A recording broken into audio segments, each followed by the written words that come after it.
Orang suami berhubungan dengan istrinya, dikeluarkannya sperma di luar kemaluan istrinya. Azal. Jamaah yang dimuliakan Allah SWT, kita jawab pertanyaan. Pertama, Ibu Nur Komariah. Nur cahaya, Komariah bulan.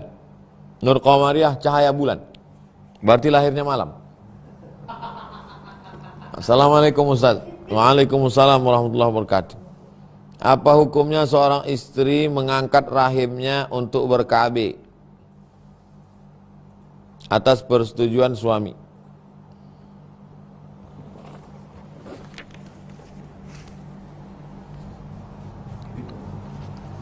KB. Saya KB Pak Ustadz. Anaknya berapa? 10. Kenapa 10? Rupanya keluarga besar. KB ini terbagi dua, Bu Nur. Pertama namanya tanzimun nasal. Tanzimun nasal, mengatur kehamilan.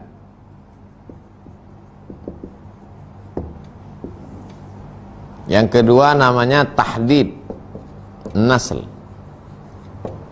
membatasi kehamilan.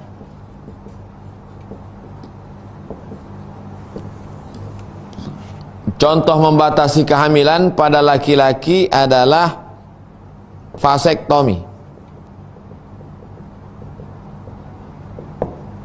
Vasektomi, diputus, habis itu dia tak bisa lagi. Ada lagunya itu, putus tak bisa disambung. Sedangkan pada perempuan itu namanya steril. Steril, diangkat rahim, tak bisa mengandung lagi. Yang mengatur kehamilan, diatur hamil 2 tahun sekali, 3 tahun sekali, 4 tahun sekali hamil.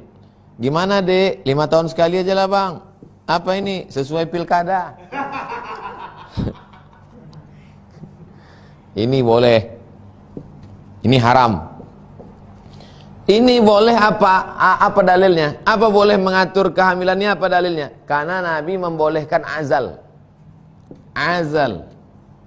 Apa azal itu Pak Ustadz? Seorang suami berhubungan dengan istrinya, dikeluarkannya sperma di luar kemaluan istrinya. Azal namanya. Ustadz menjelaskannya jangan vulgar begitulah. Kau carilah bahasa yang lebih lembut. Aku tak pandai. Itu namanya azal. Dalam hadis Nabi tak melarang. Waktu sahabat melakukan itu, Nabi diam. Kalau begitu diam berarti takrir.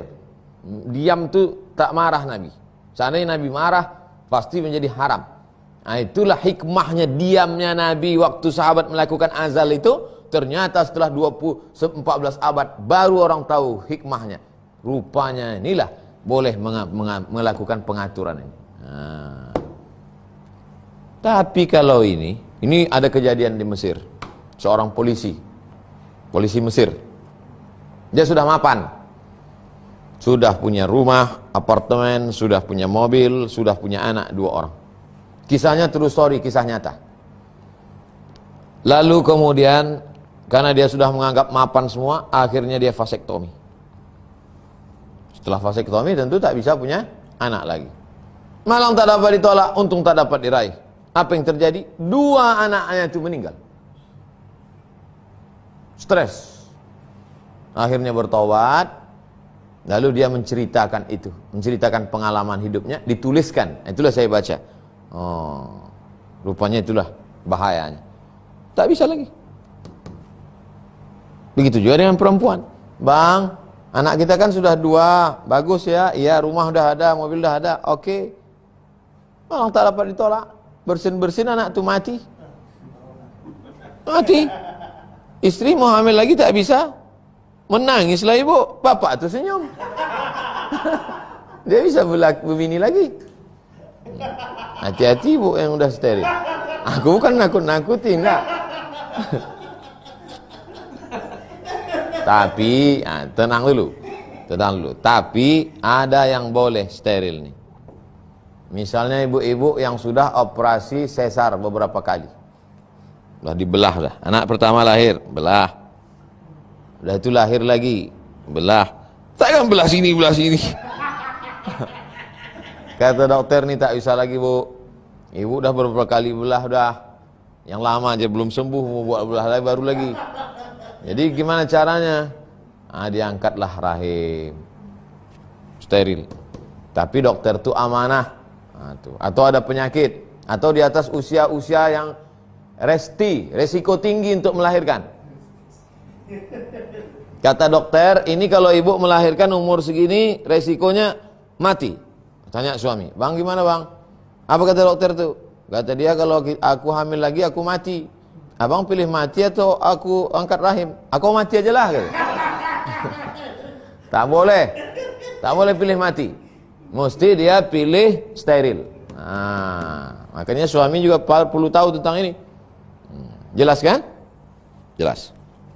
Begitu Bu Nur Komariah. Yang tak paham, ulang-ulang penjelasan saya. Tak juga paham, besok kirim pertanyaan lagi.